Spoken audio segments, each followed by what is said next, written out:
Присаживайтесь, коллеги, и послушайте внимательно.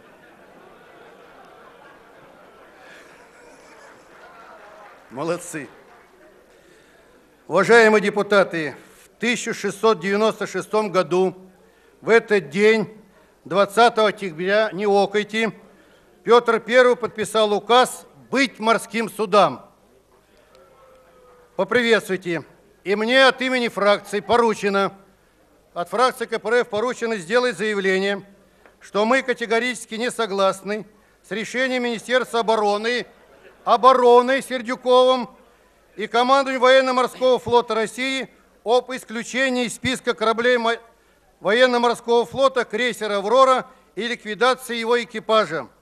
Как известно, год назад чиновники и олигархи, об этом писали и показывали СМИ, устроили попойку на легендарном корабле. Но не только не понесли наказание, но и добились расформирования его экипажа. 9 октября электронный справочник Минобороны «Оружие России» сообщил о том, что главком Военно-морского флота адмирал Высоцкий подписал директиву о расформировании военного экипажа корабля номер 1 Военно-морского флота России легендарного крейсера «Аврора». А с 1 декабря на нем останется только обслуживающий персонал в лице 3 уборщиц и 6 охранников.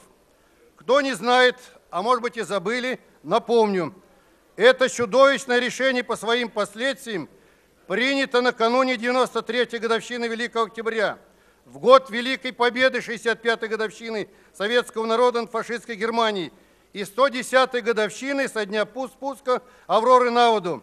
Из большой когорты славных кораблей наших военно-морских сил «Аврора» самый почтенный ветеран. Ему в этом году 110 лет, и он ни разу на своем веку не позволял спустить свой боевой флаг перед врагами нашей Родины. Это единственный оставшийся в живых старинный русский крейсер, построенный руками корабелов Петербурга и самый лучший в мире стали и брони. Он прошел закалку при Цусиме и в 2 мировых войнах не раз горел, был изрешечен бронебойными снарядами, полузатоплен, был в боях под Ленинградом, не раз залит матросской офицерской кровью и выжил.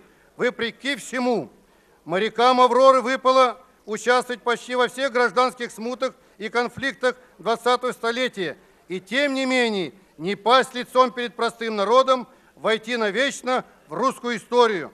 «Авроре» было суждено стать в октябре 17 года флагманом революционного движения на флоте, произвести холостой выстрел, сигнал при штурме Зимнего, последнего плота временных правителей. 16 августа 1987 года, после ремонта тысячи ленинградцев, а по телевидению вся страна видели перевод крейсера «Аврора» с завода имени Жданова на место вечной стоянки, видели корабль, который обрел вторую жизнь, чтобы через века от поколения к поколению нести гордость, славу и героизм русского флота и русского матроса. И трудно представить сегодня Санкт-Петербург без «Авроры». Это равносильно тому, что Адмиралтейство без шпиля, а храмы многочисленные в Санкт-Петербурге без крестов. Дорогие уважаемые коллеги, мы сегодня с вами будем принимать бюджет. Очень хотелось надеяться. Вчера коллега Воробьев сказал, и президент наш, и премьер наш, я добавлю и Миронов ваш, и Грызлов ваш, и половину в Думе питерские, наверняка каждому из вас и октябрьскую звездочку, и пионерский галстук, и комсомольский билет либо на пристани, либо на палубе когда-то вручали. Поэтому давайте раз и навсегда сделаем и защитим бюджетной строкой, чтобы никто и никогда больше не посягал на корабль номер 1 крейсер «Аврору». Только вдумайтесь, за эти годы 1000 матросов и офицеров служили на этом корабле. 50 человек стали героями Советского Союза. Сейчас крейсер «Аврора» содержится по штату корабля боевой славы. Поэтому я призываю вас поддержать наше предложение, а наша фракция категорически против решения министра обороны и военно-морского флота. Это очередной позор Сердюкова.